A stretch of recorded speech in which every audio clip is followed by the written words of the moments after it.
साहित्योत्सव 2025 के तीसरे दिन हम आप सभी विशिष्ट अतिथियों का हार्दिक अभिनंदन करते हैं। बहुत बहुत स्वागत। On this third day of Sahityotsav organized by Sahitya Academy, we are honored to dedicate our sessions to the illustrious Malayalam writer, playwright, novelist, and poet Shri Omcherry N.N. Pillai, who passed away in November 2024 at the remarkable age of 101. Shri Omcherry N.N. Pillai's literary journey was both prolific and transformative. He has authored 9 full-length plays, over 80 one-act plays, and several novels, each reflecting his unique style that experimented with form, technique, and innovative themes. His contributions have left an indelible mark on Malayalam literature, inspiring countless readers and writers alike. आज के सत्रों में जो 3 सत्र हैं, शाम 4 बजे तक इन्हें हमने निर्धारित किया है। उनके साहित्यिक योगदान को श्रद्धांजलि स्वरूप समर्पित किए गए हैं। हम उनकी कृतियों पर विचार करेंगे, उनकी कहानी कहने की गहराई और व्यापकता का विश्लेषण करेंगे और उनकी रचनाओं के सांस्कृतिक एवं सामाजिक प्रभावों पर चर्चा करेंगे। It's going to be a very informative, very interesting, and very engrossing sessions because we are discussing the literary giant Shri N.N. Pillai and his works. बहुत ही हर्ष है कि हमारे बीच हमारे सभी जो गणमान्य अतिथिगण हैं उपस्थित हो चुके हैं और उन्हें मैं मंच पर आमंत्रित करना चाहती हूँ। I request Secretary Sahitya Academy Shri K. Srinivas Rao ji to kindly join us on stage. I also request Shri K.P. Ramanunni ji, Convener, Malayalam Advisory Board, Sahitya Academy, along with Shri Madhav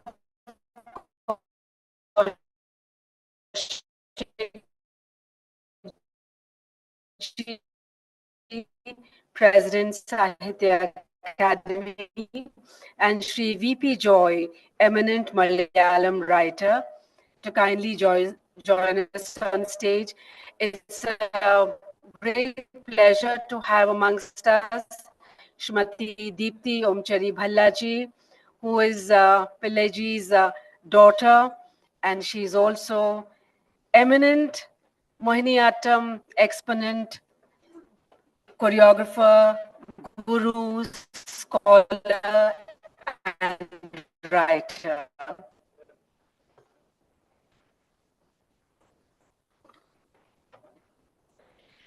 सर्वप्रथम मैं निवेदन करती हूँ श्री के श्रीनिवास राव जी से कि वे मंच पर उपस्थित सभी का अंगवस्त्र प्रदान करके स्वागत करें।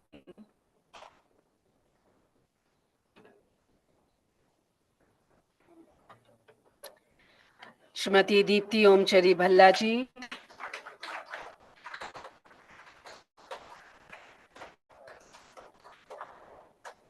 Shri Madhav Kaushik ji,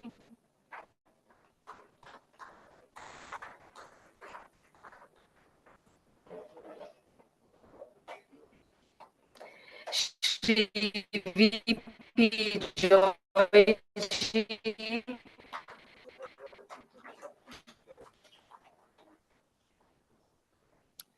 Shri KP. Ramanunni ji,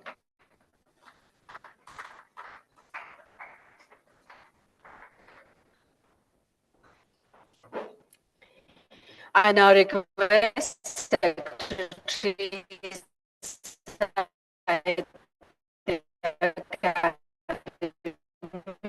to kindly present his welcome address.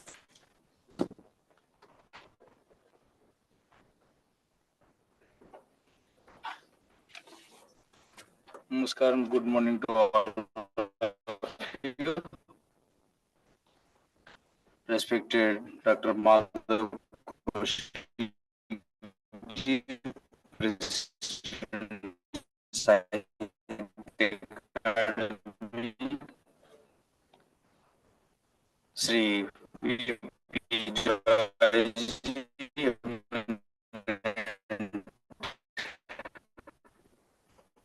Malayalam writer, Dr. Raman eminent Malayalam writer and also the convener of Scientific Academy's Malayalam Advisory Board, Madam Deepti Balaji, eminent dancer, musicologist, and scholar, and all the participants of this seminar and friends. I'm glad to welcome all of you for this day-long seminar commemorating the birth centenary of Professor Omcherry and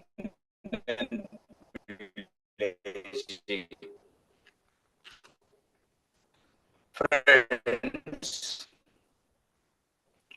All the human beings like to express emotion and, and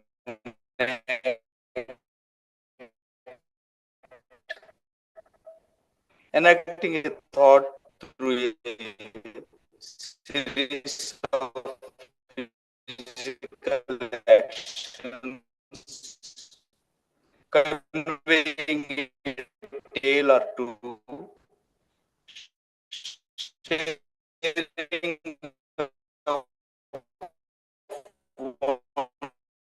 one's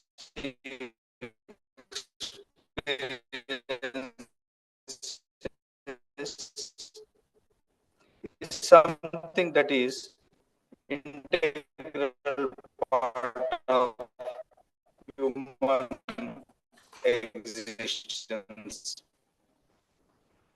When one looks back at the history of India impartially, even cursorily, for a fleeting moment, one would realize that this is the land of performances.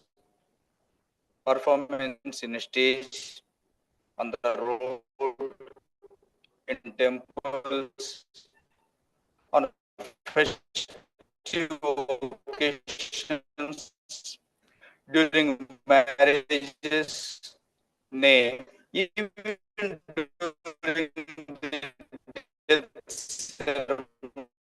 ceremonies, on social occasions, performances are something that is part and parcel of Indian way of life. It is another way of human interaction, an, an act of reaching out. So, human being is the central and integral storytelling, acting, poetry, etc. From the time of Natasasra till present day, that is one golden rule. Use it, and any play that does not have human at the core will be like a story without a soul. We have had many wonderful playwrights throughout history. Most of them magnificent storytellers, but not all of them were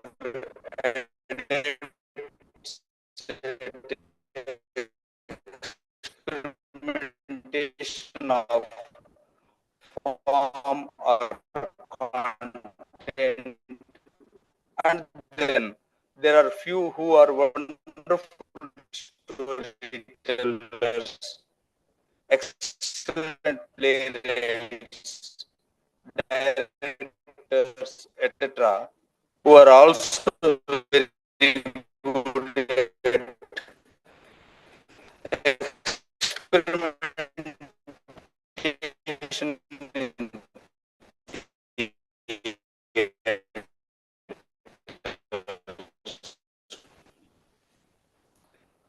Sri Omcherry and Pillai, whose birth centenary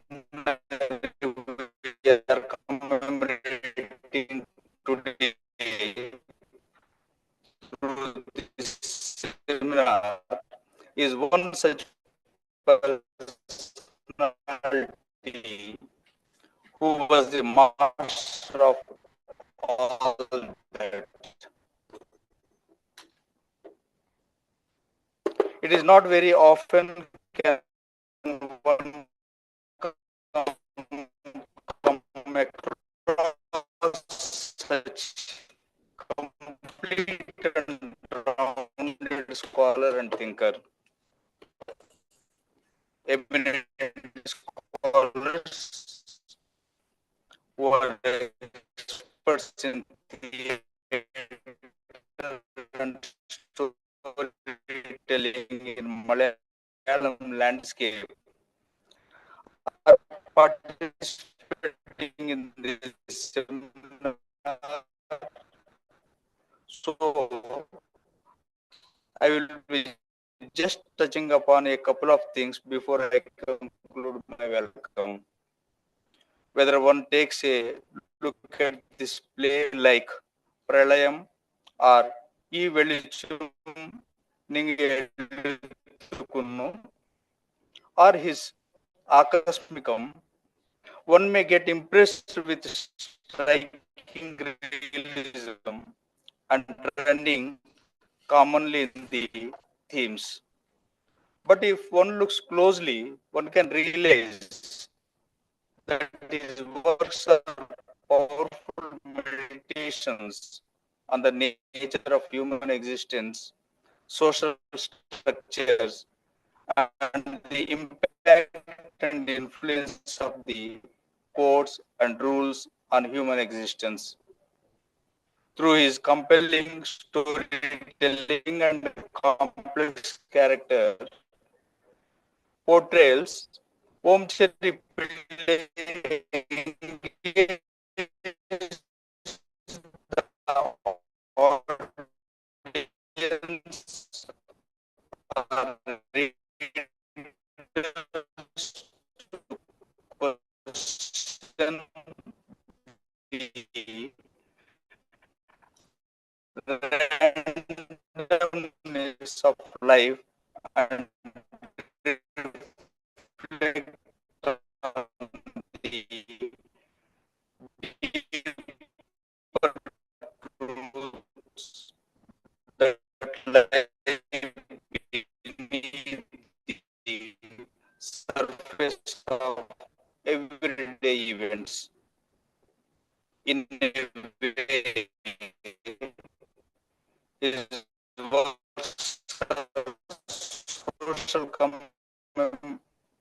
commentaries, or if one prefers, they are another way to document the social reality.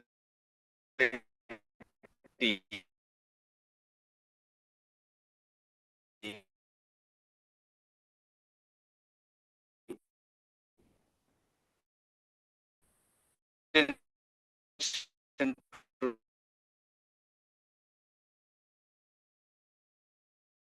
document life.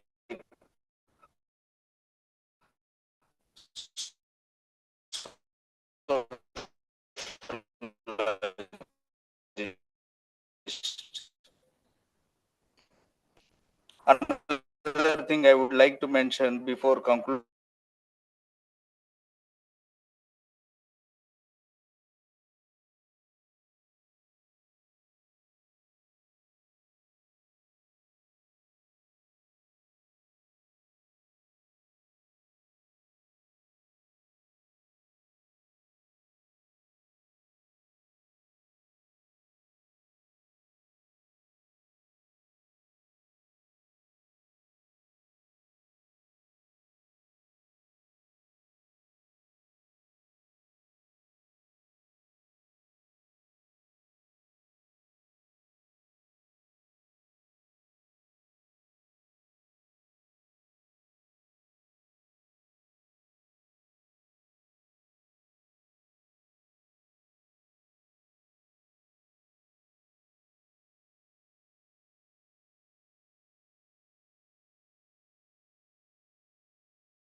തത്വശാസ്ത്രമായിട്ടുണ്ടായിരുന്നത്. നമുക്കറിയാം, സമൂഹത്തിനോട്, സഹജീവിയോട് പരിഗണനയുള്ള ഏത് എഴുത്തുകാരനും അധികാര ശക്തികളോടും തിന്മയോടും കലഹിച്ചു കൊണ്ടിരിക്കുന്നതായിരിക്കും. സച്ചിദാനന്ദൻ പറയുന്നുണ്ട്, അടിസ്ഥാനപരമായിട്ട് ഓംചേരിയുടെ നാടകങ്ങളെല്ലാം തന്നെ അധികാരത്തിന്റെ ദുർവിനിയോഗത്തിനോടുള്ള, തിന്മയുടെ പ്രസരണത്തിനോടുള്ള പോരാട്ടങ്ങളായിരുന്നു എന്ന് പറയാം. ഓംചേരി ഒരു സാമൂഹ്യ പ്രതിബദ്ധതയുള്ള എഴുത്തുകാരനായത് തത്വശാസ്ത്രത്തെ ഉയർത്തിപ്പിടിക്കാൻ വേണ്ടിയിട്ടല്ല, സാഹിത്യത്തിന്റെ അടിസ്ഥാനപരമായിട്ടുള്ള മൂല്യം തന്നെ അപരനെ പരിഗണിക്കുക എന്നുള്ളതാണ്. സാഹിത്യം അവനവന്റെ സ്വത്വത്തിൽ നിന്നുള്ള വിമുക്തിയാണ് നമ്മൾ കൽക്കുന്നത്. സാഹിത്യം അപരോന്മുഖമാണ്, മറ്റുള്ളവനാണ്, മറ്റുള്ളവനിലേക്കുള്ള സുവർണമായിട്ടുള്ള പ്രവേശന കവാടമാണ് സാഹിത്യം. ഈ തത്വത്തെ സ്വാംശീകരിച്ചുകൊണ്ടായിരുന്നു അദ്ദേഹം സമൂഹ പ്രതിബദ്ധനായിട്ടുള്ള എഴുത്തുകാരനായത്. അല്ലാതെ ഒരു തന്നാ ശരി ഇപ്പൊ നമുക്ക് സാമൂഹ്യ പ്രതിബദ്ധതയാണ് മാർക്കറ്റ് എന്നുള്ള നിലയ്ക്ക് സാമൂഹ്യ പ്രതിബദ്ധനായതല്ല. സാഹിത്യത്തിന്റെ അടിസ്ഥാനപരമായ തത്വത്താൽ പ്രചോദിക്കപ്പെട്ടുകൊണ്ടായിരുന്നു അദ്ദേഹം സാമൂഹ്യ പ്രതിബദ്ധനായിട്ട് അദ്ദേഹം മാറിയിട്ടുള്ളത് നമുക്ക് പറയാൻ പറ്റും. അപ്പോൾ എല്ലാ എഴുത്തുകാരും അങ്ങനെയാണ് വേണ്ടത്. പക്ഷെ എഴുത്തുകാർക്ക് പലവർക്കും സംഭവിക്കുന്ന ഒരു പ്രശ്നം എന്ന് പറഞ്ഞാൽ, എഴുത്തുമുറിയിലും ഭാവനയിലും മാത്രമേ അപരപരിഗണന ഉണ്ടാവൂ. സ്വന്തം ജീവിതത്തിലേക്ക് വരുമ്പോൾ പലപ്പോഴും നമ്മൾ അപരനെ മറന്നുപോകും. ഓംചേരിയെ വ്യത്യസ്തനാക്കുന്നത് അദ്ദേഹം എഴുത്തിലും ജീവിതത്തിലും ഒരേപോലെ പ്രവർത്തിച്ചു എന്നാണ്. ഡൽഹിയിൽ വന്നപ്പോ രവീന്ദ്രൻ ഉണ്ടാക്കിയിട്ടുള്ളതിന്റെ പേര് തണലും വെളിച്ചവും എന്നാണ്. ഒരേ സമയം വെളിച്ചം പ്രസരിപ്പിച്ചു കൊണ്ടിരിക്കുകയും സഹജീവികളെക്കെല്ലാം തണല് നൽകുകയും ചെയ്യുന്ന വലിയ ഒരു എഴുത്തുകാരനായിരുന്നു. മറ്റുള്ളവർക്ക് വേണ്ടിയിട്ടാണ്. ആ മറ്റുള്ളവരോടുള്ള പരിഗണന നാട്ടിൽ നിന്ന് വരുന്നതിന്റെ മുമ്പ് തന്നെ തുടങ്ങി.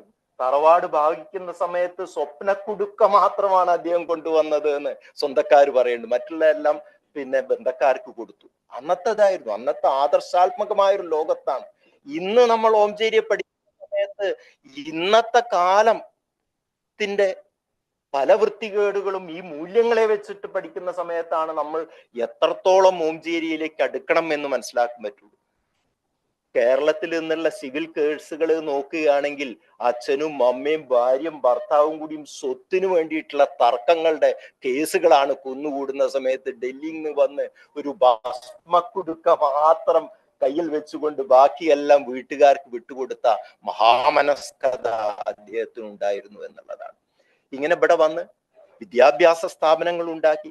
താൻ ഉയർന്നാൽ പോരാ, താൻ ഫോറിനിലൊക്കെ പോയിട്ട് വലിയ ഡിഗ്രി എടുത്തു വന്നാൽ പോരാ, തൻ്റെ കൂടെയുള്ളവർ, തന്നാൽ കരയേറ്റേണ്ടവർ എത്ര പേരോ താഴത്ത് പാഴ്ചാറിലമർന്നിരിക്കെ താൻ ഒറ്റയിൽ ബ്രഹ്മപദം അലങ്കരിക്കും തപോനിധിക്കെന്ത് ചാരിതാർത്ഥ്യം.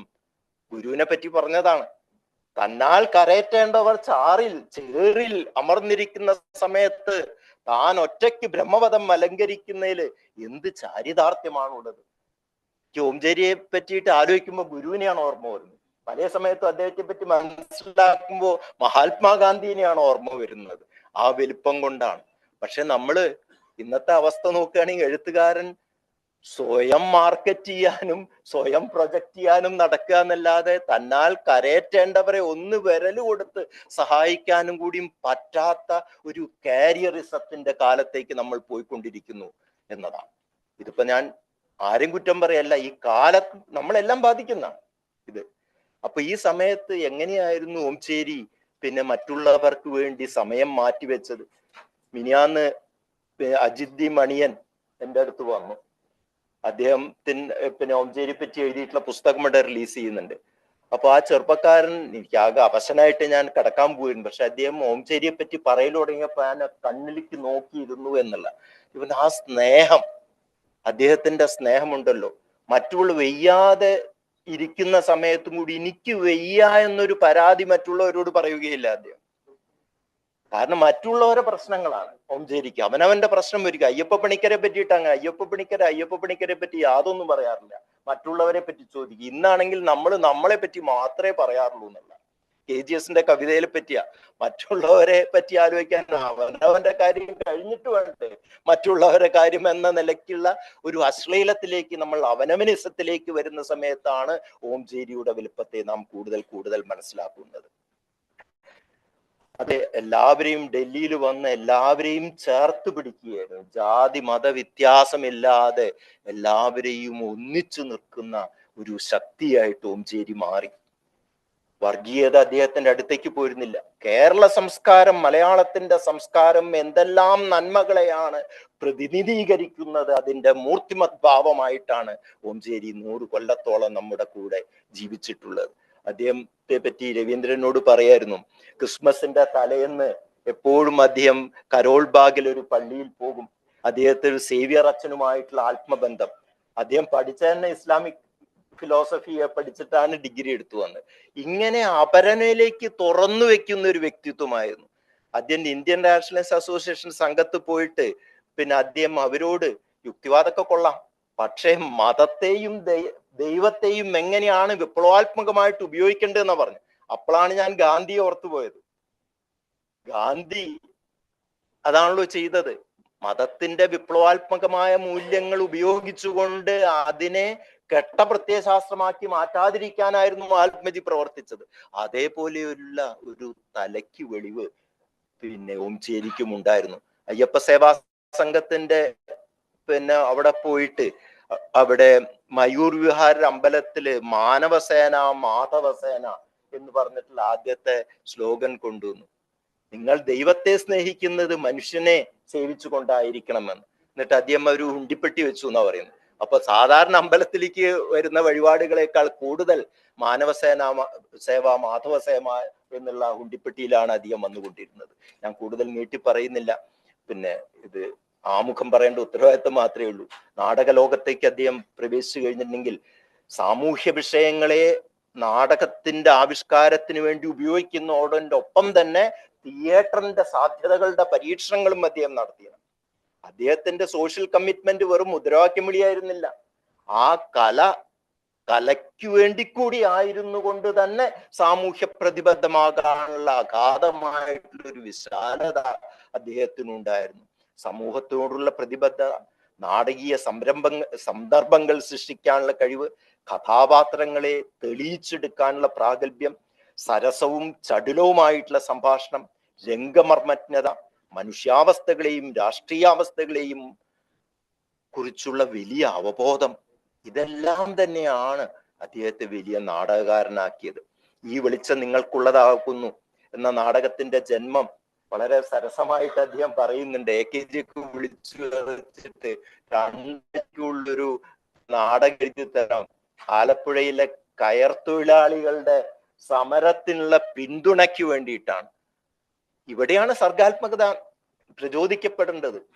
സഹജീവികൾ ആവശ്യം വരുന്ന സമയം താൻ ഒരു ദന്തഗോപുരത്തിൽ ഇരുന്നിട്ട് തൻ്റെ ആത്മീയമായിട്ടുള്ള തൃപ്തിക്ക് വേണ്ടി മാത്രം എഴുതുന്നതല്ലായിരുന്നില്ല അദ്ദേഹത്തിന്റെ ആദ്യത്തെ എഴുത്ത്. സഹജീവിയുടെ പ്രത്യക്ഷമായ സമരത്തിന് സഹായിക്കാനുള്ള സഹാനുഭൂതിയിൽ നിന്നുണ്ടായിട്ടുള്ള നാടകമാണ് ഈ വെളിച്ചം നിങ്ങൾക്കുള്ളതാകുന്നു എന്നുള്ളത്. ഈ നാടകം ശരിക്ക് ക്രിസ്തുവിനെ ദരിദ്രർക്കായി വീണ്ടെടുക്കുന്നതായിരുന്നു നാടകം. അതോടൊപ്പം തന്നെ ചൂഷണത്തിന്റെ സാമൂഹ്യ ഘടനയെ അനാവരണം ചെയ്യുന്നതുമായിരുന്നു. ഇത് നമ്മുടെ നാടാണ് എന്നുള്ള ഒരു നാടകമുണ്ട് അദ്ദേഹത്തിന്റെ. നാട്ടിൽ സാക്ഷരതയും സഹകരണ പ്രസ്ഥാനമൊക്കെ വന്ന സമയത്ത് സഹകരണ പ്രസ്ഥാനത്തെ എങ്ങനെ ചൂഷണത്തിൽ നിന്ന് വിമുക്തമാക്കണം എന്നതിൻ്റെ ഒരു മാർഗനിർദ്ദേശമാണ് നമുക്ക് കാണാൻ പറ്റുക. ഒപ്പത്തിനൊപ്പം എന്നുള്ള അദ്ദേഹം ഒട്ടും പൊങ്ങച്ചം ഉണ്ടാവാതെ കാപട്യമില്ലാത്ത നേർമയുള്ള ഒരു മനുഷ്യനായിരുന്നു. എല്ലാ കാപട്യങ്ങളോടും ബലം പിടിപ്പുകളോടും അദ്ദേഹത്തിനെതിരായി രൂക്ഷമായിട്ടുള്ള പരിഹാസവുമുണ്ട്. എതിർപ്പിനോടൊപ്പം സരസമായിട്ടുള്ള ഒരു നമ്മളെ ചിരിപ്പിക്കുന്ന തരത്തിലുള്ള പരിഹാസം നമുക്ക് കാണാൻ പറ്റും. പൊങ്ങച്ചത്തിനും കാപട്യത്തിനും എതിരായിട്ടുള്ള ഒരു നാടകമാണ് സത്യത്തിൽ ഒപ്പത്തിനൊപ്പം. ദൈവം വീണ്ടും തിരിക്കപ്പെടുന്നു. സ്ത്രീകളോടുള്ള, പെൺപിറവിയോടുള്ള, രൂക്ഷമായിട്ടുള്ള വിമർശനമാണ് മിണ്ടാപ്പൂച്ചകളിൽ. അതില് പെണ്ണ് കിട്ടാൻ വേണ്ടിയിട്ട് ഈ പെൺകുട്ടികളെയൊക്കെ ഈ ഭ്രൂണഹത്യ നടത്തിയിട്ട് പെണ്ണ് കിട്ടാൻ വേണ്ടിയിട്ട് ആണുങ്ങൾ കെഞ്ചി നടക്കുന്ന അവസരത്തിൽ ഞാൻ കല്യാണം കഴിക്കും എന്ന് പറയുന്ന ഒരു കഥാപാത്രമുണ്ട്. ഇപ്പൊ തന്നെ നമുക്ക് നാട്ടില് ആൺകുട്ടികൾക്ക് പെണ്ണ് കിട്ടാതെ ഇപ്പൊ കന്നഡയിലൊക്കെ പോയി മാറ്റാണ് കല്യാണം കഴിക്കുന്നത്. അപ്പൊ ഞാൻ ഓംചേരി ഓർക്കുകയാണ്. പിന്നെ പ്രളയം, ഇവിടെ സെക്രട്ടറി പറഞ്ഞിട്ടുള്ള ഇതാണ്, പ്രളയം യുദ്ധമെന്ന മഹാവിപത്ത്. ഇന്നത്തെ രാജ്യത്ത് നമ്മളെ ലോകം ഈ കാലാവസ്ഥാ വ്യതിയാനക്ക് കൂടി മനുഷ്യകുലം തന്നെ മുടിയാതിരിക്കണമെങ്കിൽ നമ്മൾ ഐക്യത്തോടുകൂടി നിൽക്കണം എന്ന് ശാസ്ത്രം പറയുമ്പോഴാണ് കോവിഡ് ഇങ്ങോട്ട് കഴിഞ്ഞ് മാസ് കഴിച്ചപ്പോഴേക്ക് യുദ്ധം പൊട്ടി. ഇപ്പോഴും അത് ലോകമഹായുദ്ധത്തിലേക്ക് തന്നെ എത്തുമോ എന്ന അവസ്ഥയിലേക്ക് യാതൊരു ബുദ്ധിശക്തിയുമില്ലാത്ത, ധാർമ്മിക ബോധവുമില്ലാത്ത നേതാക്കന്മാർ നയിക്കുന്ന ഒരു കെട്ട ലോകത്താണ് നാം ജീവിച്ചു കൊണ്ടിരിക്കുന്നത് എന്നാണ് അതിന്റെ പ്രധാനപ്പെട്ട പ്രശ്നം. ഞാൻ കൂടുതൽ നീട്ടിപ്പറയുന്നില്ല. പത്മശ്രീ ലീല ഓംചേരിയെ സ്മരിക്കാതെ നമുക്ക് ഈ വേദിയിൽ നിന്ന് തിരിഞ്ഞു പോകാൻ സാധിക്കുകയില്ല. ദീപ്തി ഓംചേരി വല്ല ഒരു സമാശ്വാസം പോലെ നമ്മുടെ കൂടെയുണ്ട്. ശ്രീജിത്ത് ഓംചേരി, നമുക്ക് ഓംചേരിയുടെ സേവനത്തിന്റെ ആ പാരമ്പര്യത്തെ മുന്നോട്ട് വെക്കുന്ന ഒരു മകനെയാണ് അദ്ദേഹത്തിന് കിട്ടിയിട്ടുള്ളത്. ഇന്ന് കേരളം ഹിംസാത്മകമായിട്ട് നമുക്കറിയാം, പത്രത്തിൽ നോക്കിയിട്ടുണ്ടെങ്കിൽ കേരളം പല കാരണത്തിലും മുമ്പിലാണെങ്കിലും ഇന്ന് അച്ഛനെ തച്ചു കൊല്ലുന്ന മക്കള്, സഹപാഠിനെ കക്കൂസ് വെള്ളം കുടിപ്പിക്കുന്ന വിദ്യാർത്ഥികള്, ഇങ്ങനെയുള്ള അവസ്ഥാവിശേഷങ്ങൾ ഉണ്ടായി കേരളം പിറകോട്ടാണോ പോവുക വരുമ്പോ എനിക്ക് പറയാനുള്ളത്, നിങ്ങളാണ് പലപ്പോഴും സാഹിത്യത്തെയും സംസ്കാരത്തെയും സൂക്ഷിക്കുന്നത്. വിദേശ രാജ്യങ്ങളിലൊക്കെ ഡയസ്പോറ വേദികളിൽ പോകുമ്പോഴാണ് നമ്മൾ നാട്ടിലത്തെക്കാട്ടിലും ഭാഷയോടും സംസ്കാരത്തിലോടും പുറമേയുള്ളവർക്കല്ലേ എന്ന് ഉള്ളൊരു തോന്നൽ ഉണ്ടാകുന്നത്. ഓംചേരിയുടെ ഈ സ്മരണ, ഓംചേരിയെ സ്മരിച്ചുകൊണ്ടുള്ള ഈ സെമിനാർ വെറും ഒരു അക്കാഡമിക് സെമിനാർ, ഒരു പുസ്തകമാക്കാനുള്ള ഒരു സാമഗ്രി ആകാതെ നമുക്ക് ഈ കെട്ട ലോകത്ത് പിടിച്ചു നിർത്താനും അദ്ദേഹത്തിന്റെ മനുഷ്യസ്നേഹത്തിന്റെ പതാക ഉയർത്താനും ഒരു അവസരമാകട്ടെ എന്ന് പ്രാർത്ഥിച്ചുകൊണ്ട്, ഇവിടെ പങ്കെടുക്കാൻ വളരെ പ്രശസ്തരായിട്ടുള്ള ആൾക്കാർ വന്നിട്ടുണ്ട്. കെ ജയകുമാർ സാർ അടക്കം ഇവിടെ ഇരിക്കുന്നുണ്ട്. ആരെയും പേരെടുത്ത് ഞാൻ പറയുന്നില്ല. ഈ സമ്മേളനം നന്മയിലേക്കുള്ളൊരു പ്രയാണത്തിന്റെ തുടക്കമാകട്ടെ എന്ന് ആശംസിച്ചുകൊണ്ട് പ്രാർത്ഥിച്ചുകൊണ്ട് ഞാൻ എൻ്റെ ആമുഖ ഭാഷണം അവസാനിപ്പിക്കുന്നു. നമസ്കാരം.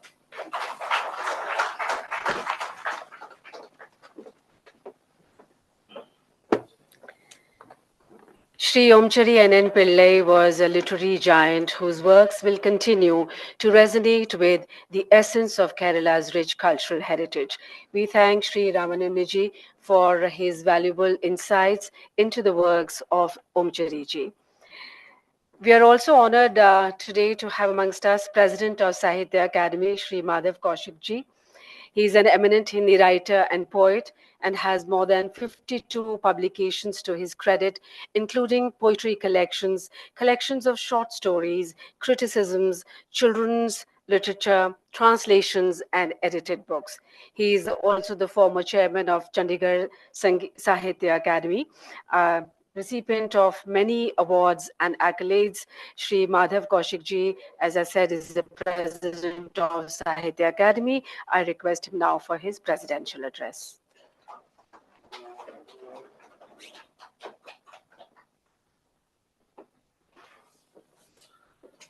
Namaskar.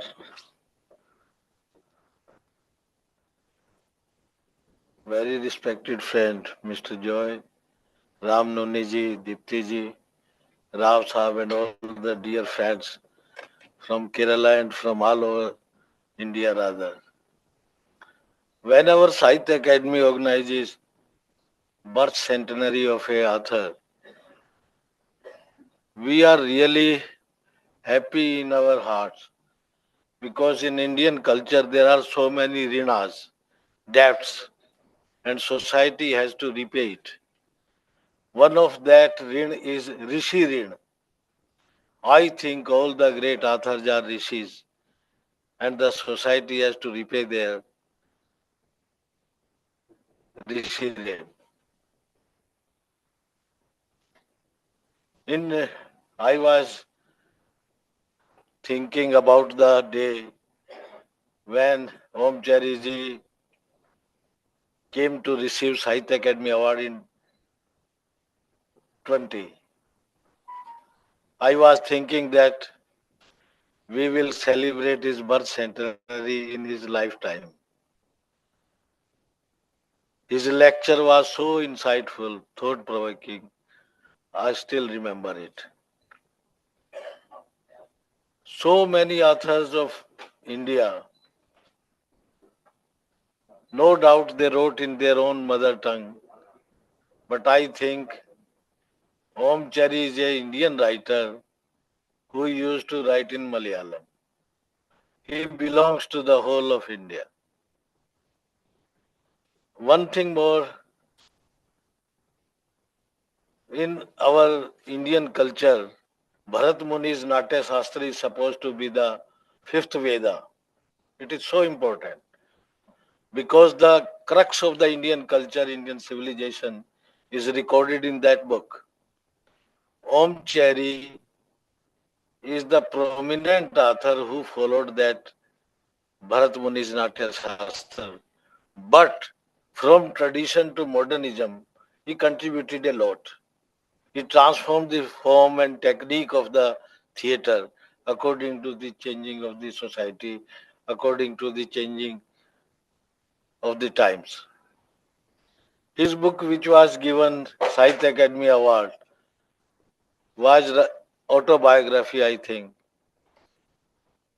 And in near future, Rao Saab was telling me that this book is coming in all the Indian languages very soon. In India, authors, when they write autobiography, many of the autobiographies are the account of their own personal life. And sometimes authors portray them more larger than life even. They portray themselves like a god. Some of the authors, they try to settle the scores by exaggerating the things. This autobiography is the honest portrayal of the Indian society. It is not the biography of a person or a author, but a autobiography of a time frame Indian society. ये सबसे बड़ी बात है। आत्मकथा में लेखक अपने आप को या तो महान बनाता है, अपने आप को बहुत महान दिखाता है, और हिंदुस्तान के लेखक तो स्कोर सेटल भी करते रहते हैं। ओमचैरी ने बड़ी ईमानदारी के साथ अपने आप के बजाय अपने युग की बात ज्यादा की है, अपने देश की बात ज्यादा की, अपने वक्त की बात ज्यादा की। और एक और बात है, दिल्ली के लोग जानते हैं, he was the most influential person of think tank in Delhi, लेकिन उसने कभी अपने आप को प्रोजेक्ट नहीं किया, कभी इस बात का फायदा भी नहीं उठाया।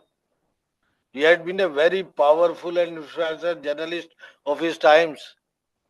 उस समय की योजना पत्रिका के आप अंक निकाल के देखिए, बहुत सारे आईएएस ऑफिसर वो योजना पढ़ के बने हुए हैं। अनीश राजन बैठे हैं, वो जानते होंगे इस बात को।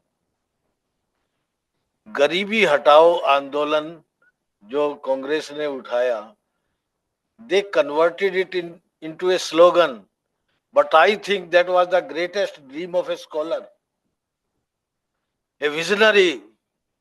He wanted to see his country free from poverty because poverty is the gateway of all ills. ये एक लेखक का सबसे बड़ा सपना था कि मेरा देश गरीबी से मुक्त हो जाए।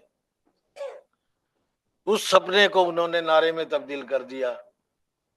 तो ये ओमचैरी की सबसे बड़ी देन है कि वो चाहते थे कि मेरा देश गरीबी से अगर मुक्त हो गया तो दुनिया की सारी बुराइयों से भी मुक्त हो जाएगा।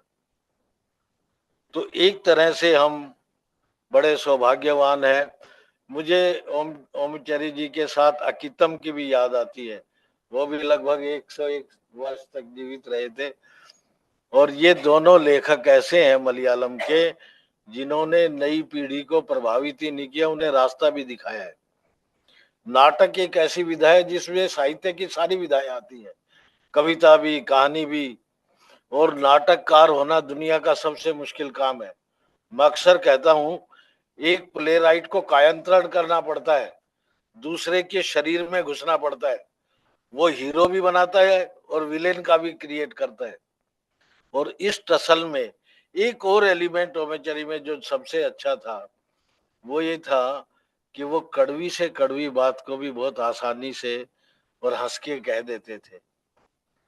सबसे अच्छा ह्यूमरिस्ट वो होता है, वो चपत तो अपनी गाल पे लगाता है लेकिन निशान पूरे समाज के बदन पे उभरते हैं। That is the greatness of his writings. और जो आदमी हंसना जानता है, जो आदमी अपने आप पे हंस सकता है, वो दुनिया का सबसे लिबरल आदमी होता है। और जो सबसे लिबरल आदमी होगा वही सबसे बड़ा लेखक भी होगा, because he has the capacity to take all the things, all the adversary elements of the society, जिनको वो इकट्ठा करके चल सकता है। हम सोचते हैं कि आज हमने एक बड़े लेखक को याद करके अपनी श्रद्धांजलि भी दी और साहित्य अकादमी ने वो ऋषि ऋण भी उतार दिया है। बाकी राव साहब ने आज मुझे बड़ी अच्छी सूचना दी कि जो उनकी किताब है आकस्मिकम, जिसको हमने अवार्ड दिया था, we are going to have get it translated all the Indian languages. बहुत बहुत नमस्कार, जय Hind.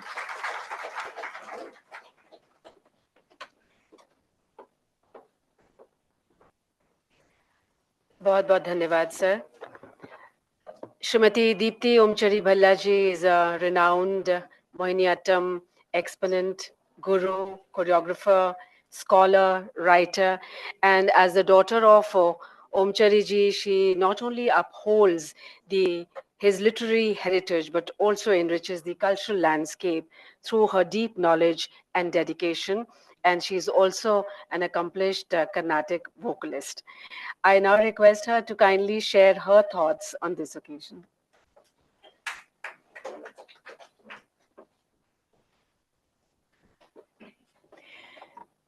Namaste to all of you. I feel very humbled today that because of my father, about whom people, so both of you have, the speakers have spoken so highly and revered practically. I feel proud to be the daughter of such a revered person. I extend my gratitude and thanks to the Sahitya Academy for honoring the memory of my father, Professor Omcherry and Pillai, in organizing, celebrating his works today, remembering his works, remembering him through his works in one of the prestigious events that they have organized that is being held by the Sahitya Academy. I am equally honored and I am equally thankful to the eminent speakers on the dais, Sri Joy sir and others, and the August gathering. We have Anish ji here, and Jayakumar sir was also here. All these people have been responsible for having this kind of a closed thought process, a closed form where we could, everybody has been expressing their own experiences. What I would like to share here was that towards the later stages of my father's life, just before, a couple of years before he passed away, I used to spend, my brother also used to spend a lot of time with him. And he would say, he just shared that he was very fortunate in having closely associated acquaintances with the true patriots. That's what he used to call, especially those who were there at the youth during his youth time, and those who were, from whom he imbibed the true value of life, which he continued to imbibe and retain in him till his last breath. And also the like-minded people who influenced him during his later years of life. And here I would say that that last part also is very essential, very important here from my point of view, because though we had Madhavan Kutty sir, I remember him always speaking about him, the eminent journalist, T.K. Nair sir and Madhavan Nair sir, who also were a part of his life. But his book, Akasmikam, couldn't have come into print, couldn't have been even conceived. He had many experiences to say, but he did not know how to bring it out in a written print manner. And there I would say I'm greatly privileged and thankful, and full-heartedly I'd like to say that Joy sir was one who was responsible in bringing out whatever was in my father's heart. He ensured that it came out. And he had given him a small little recorder because my father couldn't write. His hand had started trembling. So whatever he remembered, all came out in that recording, and Joy sir would take it home, put it in a print manner, bring a printout, give it to him for him to alter. And that is how the book Akasmikam came about. And then to get it into print, Father Xavier came into his life, who offered without, I think he didn't charge a penny, and he offered to print it. Then for everybody it came in the Malayalam, which was the regional language, which not everybody could have read and enjoyed or understood. For that, Mr. Phillips came into his life, and he offered to translate it into English. So I think all the like-minded persons which my father had been talking about, he would always say, I'm very fortunate to know these like-minded people who came into my life and made my life really productive. And today, I'm grateful that my father's work has been acknowledged with his receiving one of the highest civilian awards in Kerala, the Kerala Prabha, And then the Sahitya Academy Award, which he received, thanks to the Sahitya Academy. I have many more to say, but I would just wind up by saying if I have missed out anything, I would just say I apologize for that. But this is what just came to my mind while I was sitting here. Thank you.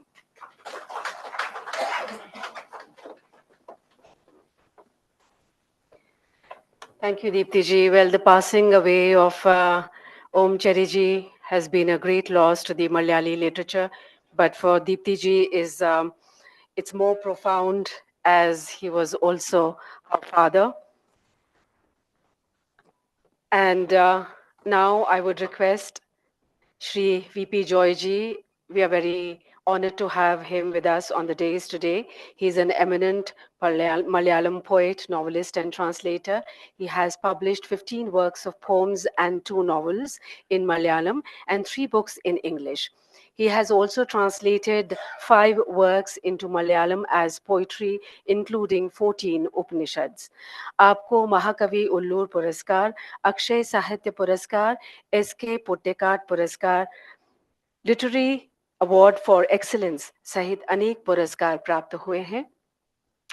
Currently, he is the chairman, Kerala Public Enterprises Board, and also honorary professor of Indian Institute of Technology, Palakkad. I now request him for his keynote address, Shri VP Joy ji.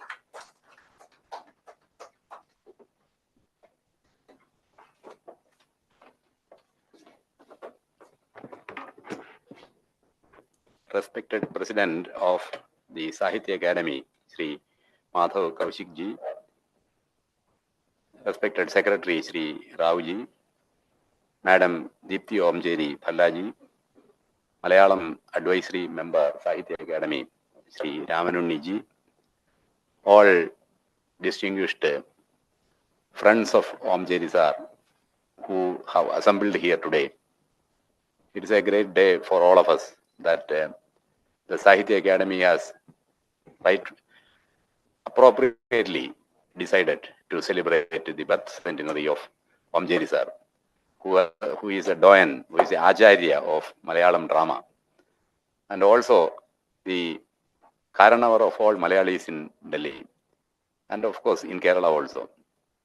So I congratulate the Academy for this great gesture to Omcherry sir, which has been very timely, and along with this festival of letters, it is very important that this celebration this seminar has also been arranged along with that.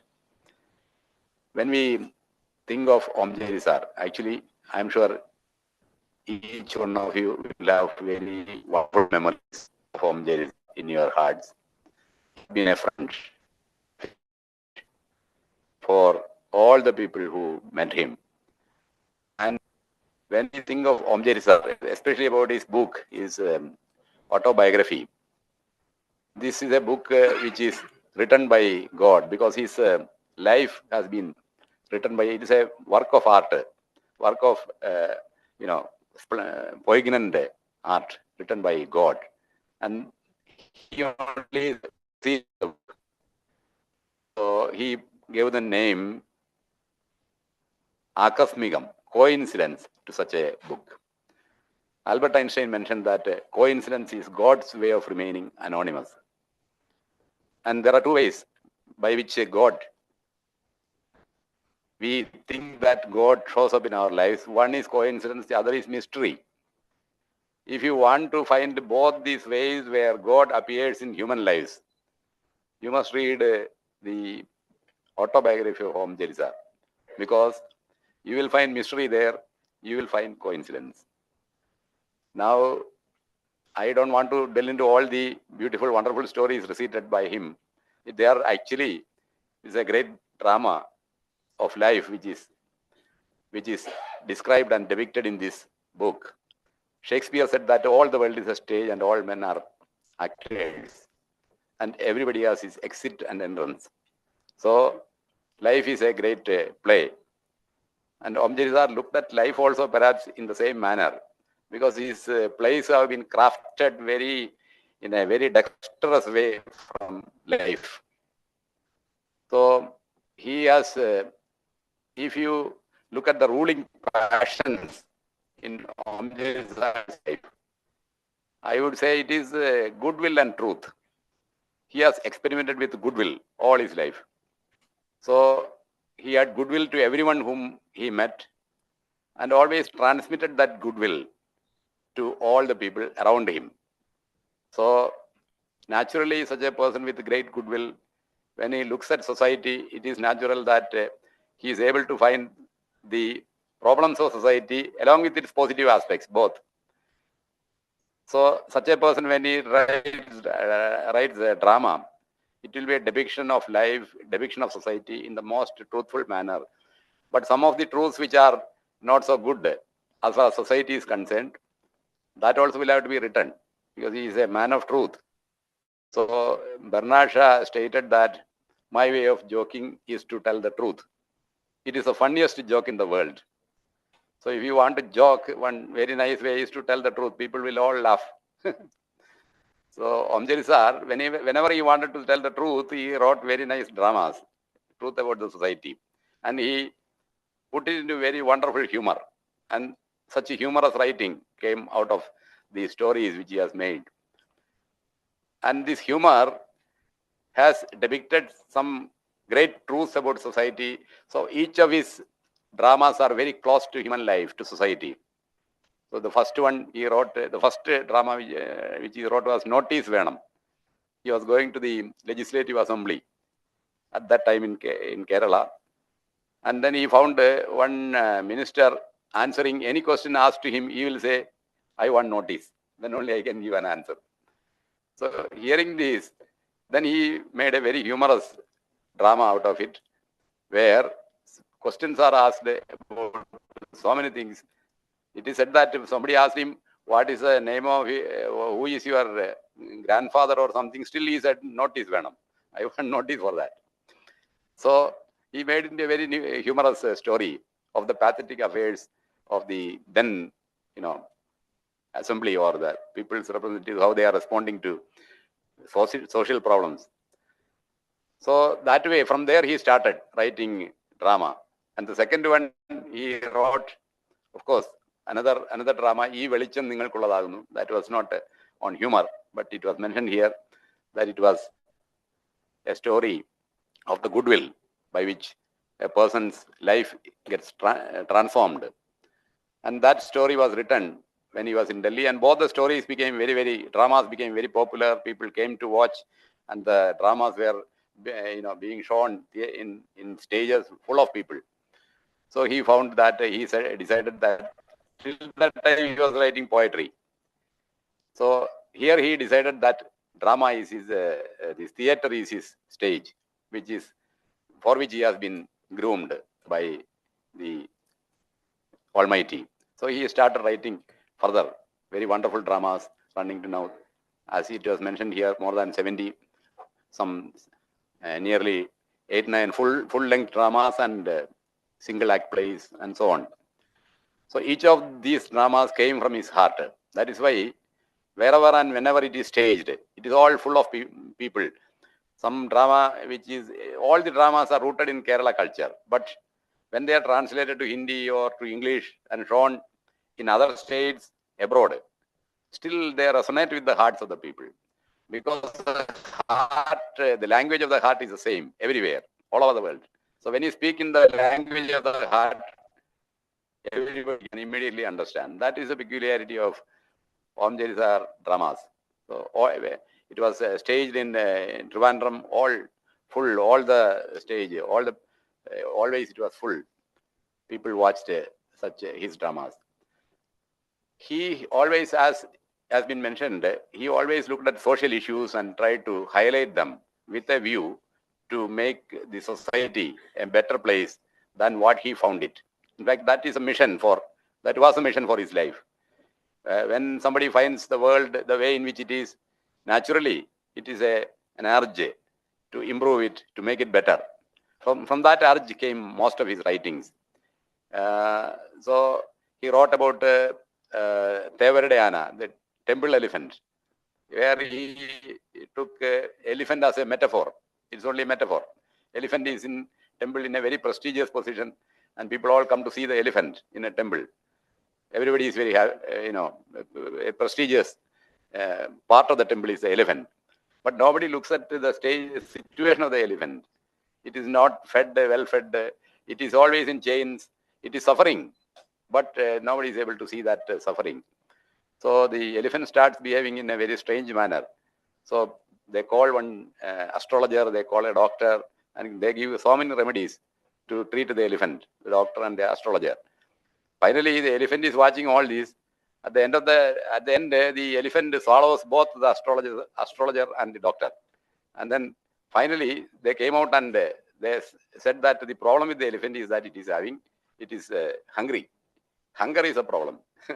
So while the astrologer and the doctor are trying to find out various remedies and various diagnoses, the real problem of the hunger of the society, the astrologer, the symbol, the metaphor of the poor man, that is lost sight of.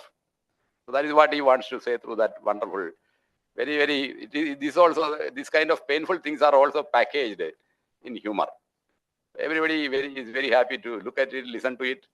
They feel that is why they are all eminently playable, all the stories.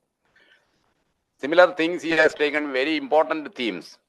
The issue, like in the Pralayam, he took up the war, the destruction of the world, and again took metaphor from the Bible, and then used it. The character of Noah was used to depict the situation of the world.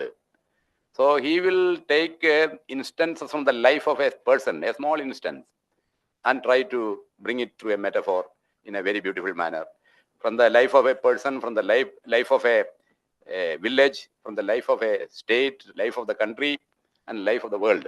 So he can transform himself from a one mind to the entire humanity and make stories, wonderful stories, human situation. And so that is what resonates with people in his writings. As it is mentioned, his life is also kind of mystery. I said it is written this story, mystery. One mystery, for example, very small thing, is that he came first for the interview in Delhi, where in the UPSC interview. So he was traveling in the train, and in the train, of course, there were two other people who were going to attend the same interview, but there was another person, stranger, one Dr. Thambi. He was also in the same compartment, and somewhere they went for a tea in one of the railway station. And when they were taking the tea, he forgot the purse and came back to the seat without purse.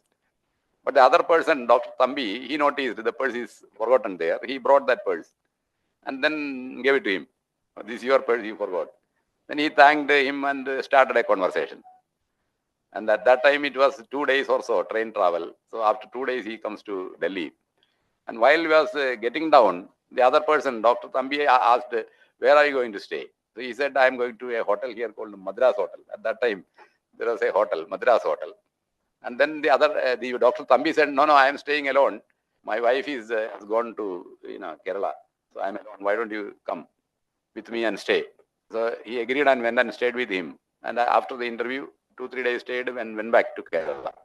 When he got the job, he again informed Dr. Thambi. He said, still I am alone. You come and stay with me in my house.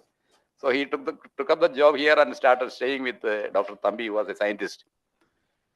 And then after some time, Omcherry sir's Neera madam, she came, and also the other person's wife also came. And then initially they were still staying together. And whenever Omcherry sir wanted to find another accommodation and wanted to shift, Dr. Thambi will not leave him.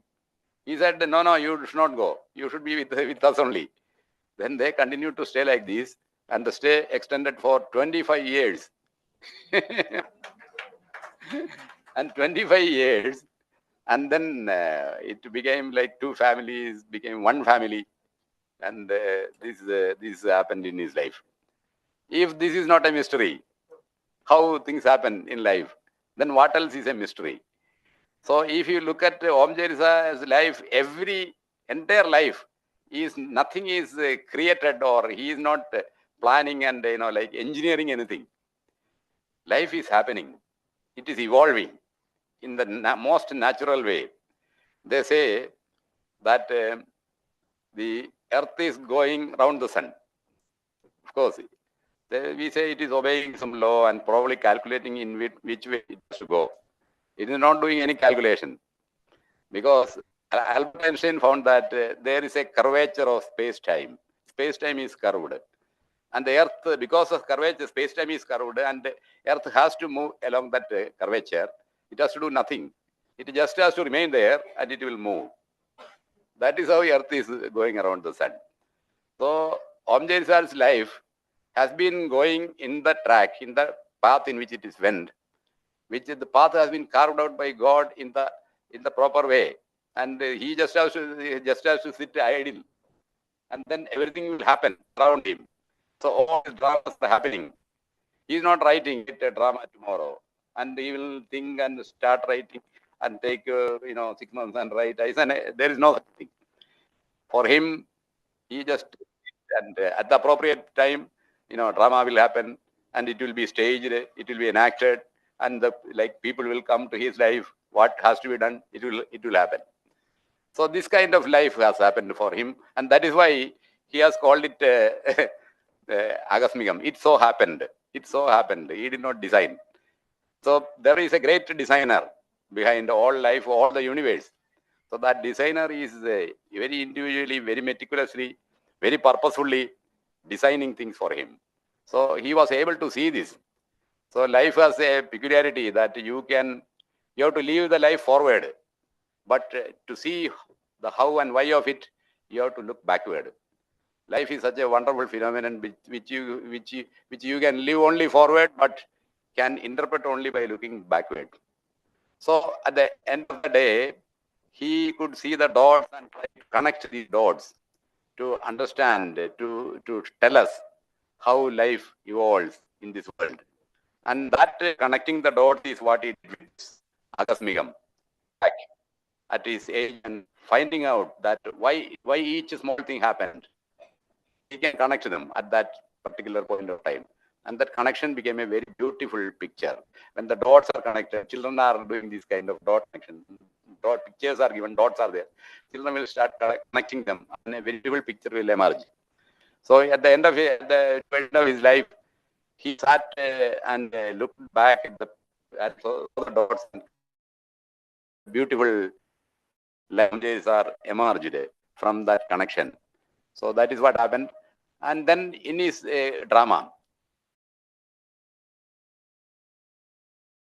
deputy chief censor at the time of the emergency. So his dedication to truth. When he was submitting a report to the Prime Minister about the emergency, he was the person to make a report on what is happening, collect all the news and make a report of what is happening in the country.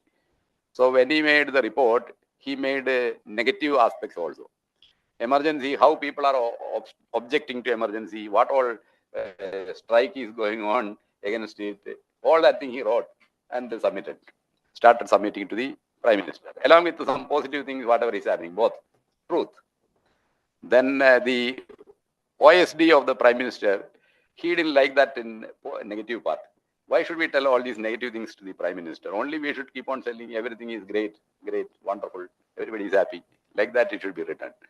So he said, who is this man writing negative things and all that?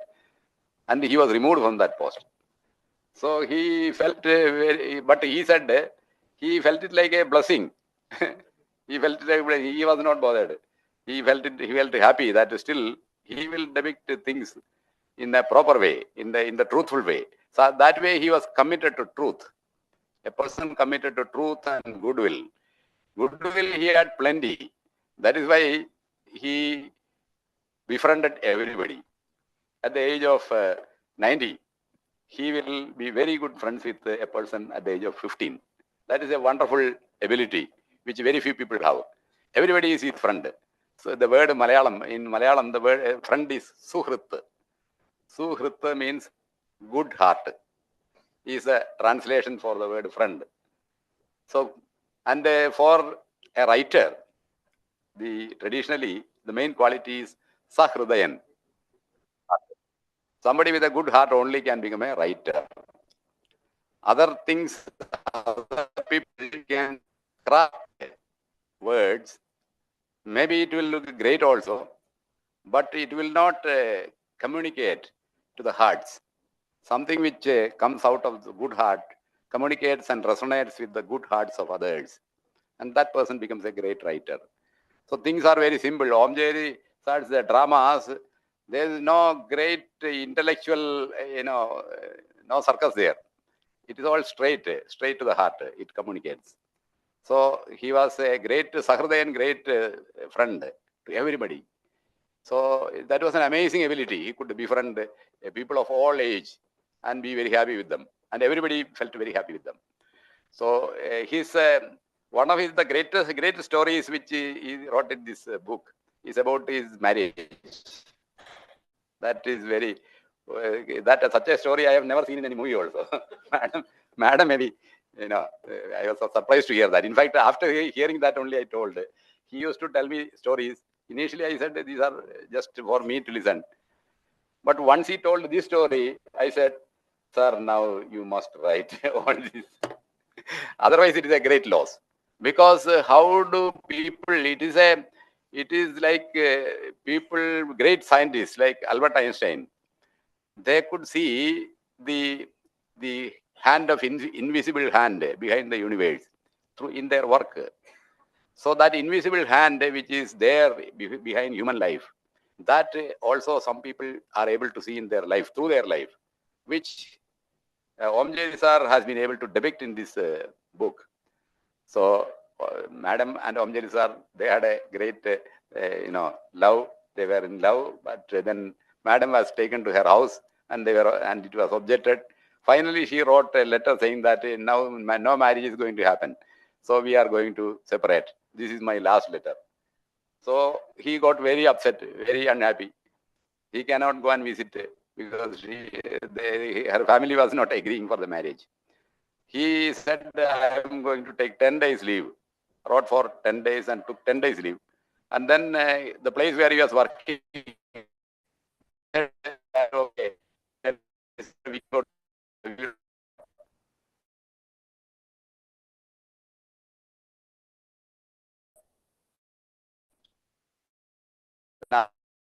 others were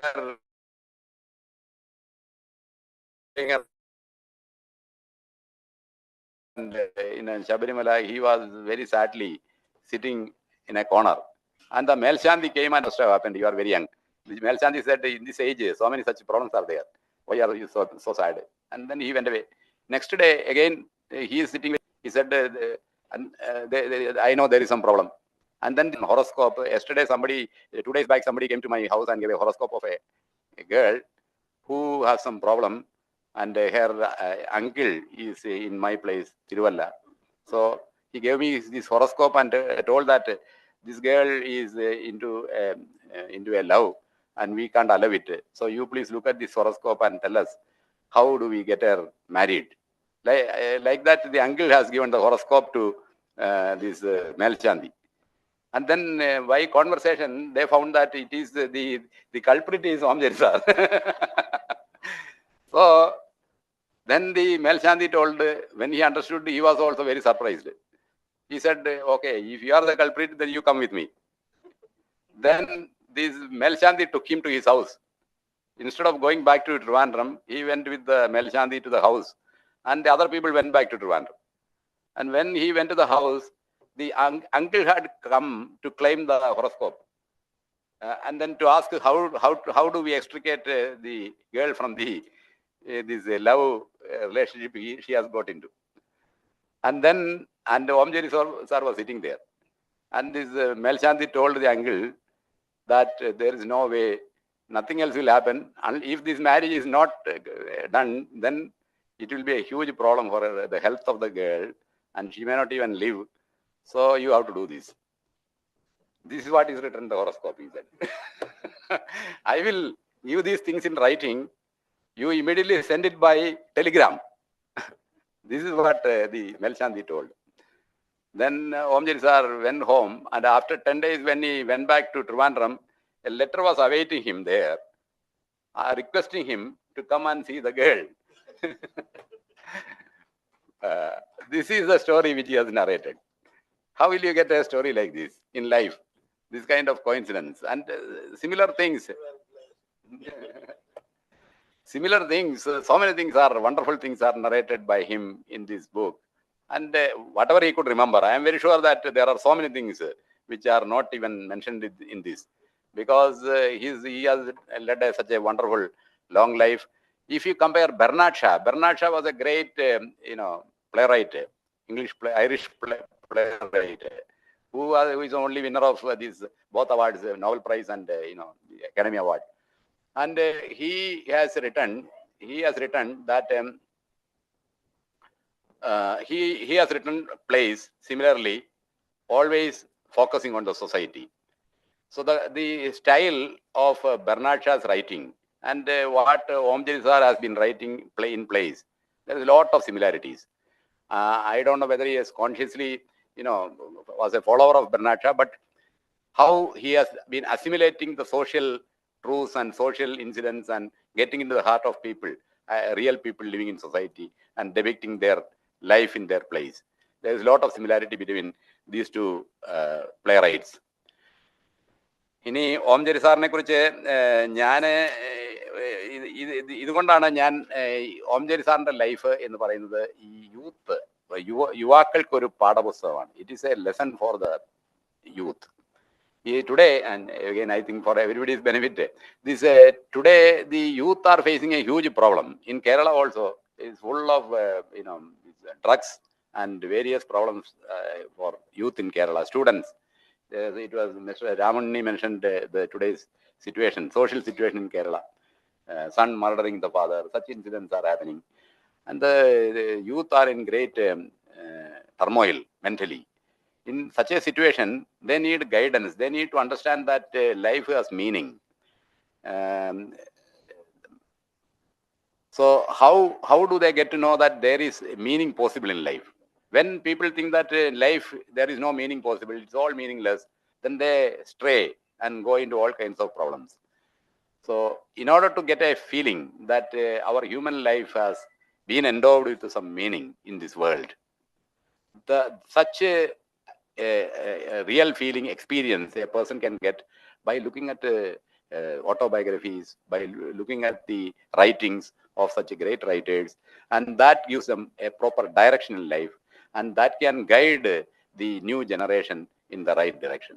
So that way, if you look at the life of Omcherry sir, apart from whatever he has achieved during his time, if I start describing his contributions in education, his contributions in social sector, his contributions to Malayalam language, spreading the Malayalam language and teaching Malayalam language, and so many things like this, and various institutions which he has been instrumental in setting up in Delhi.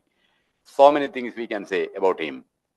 But in my view, the greatest contribution of Omcherry sir is that he, with his life, he has been able to endow it with some meaning and also convey that meaning to the new generation. By reading his books, his autobiography, the youth today can definitely get to understand that life is something having worth living. It has meaning, and that will give them a proper sense of direction, which will be very valuable in their life. I think that literature has got such a great function in life, and if it has a function like this, then Omcherry sir has fulfilled that function in the best, most possible, best manner. And that is his contribution to Malayalam language, that is his contribution to society at large, apart from all the lifelong contribution which he has been made in goodwill, investment which he has made in goodwill in each and every one of us. On this occasion, let us remember him, and of course it is an inspiration for each of us, and I am sure that his legacy will remain to inspire and motivate each and every one in the times to come, definitely to create a better society, to make this country a better country, and to create a better world.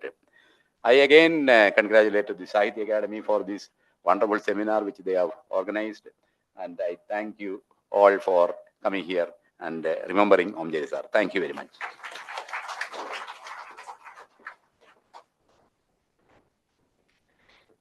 We thank Sri V.P. Joyji for sharing very interesting and inspiring snippets from the life of the legendary writer.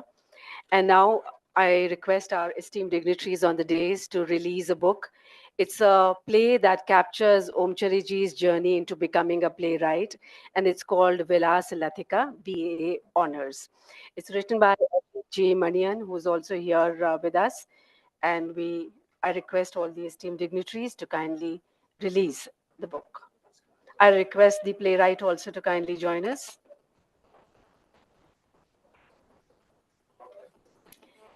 It offers us a glimpse into the experiences and inspirations that shaped the journey of this literary giant.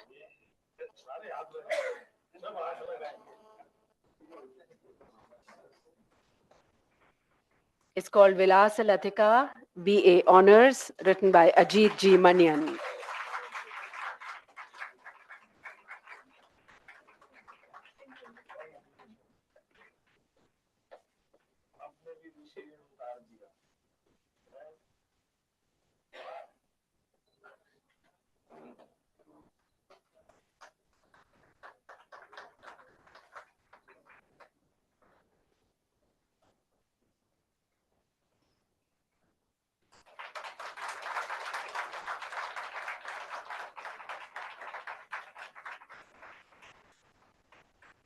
Thank you so much. With that, we conclude.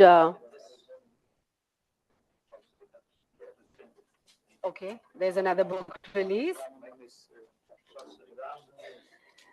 Sri Ramanunniji's short stories. It's a compilation of his short stories to be released.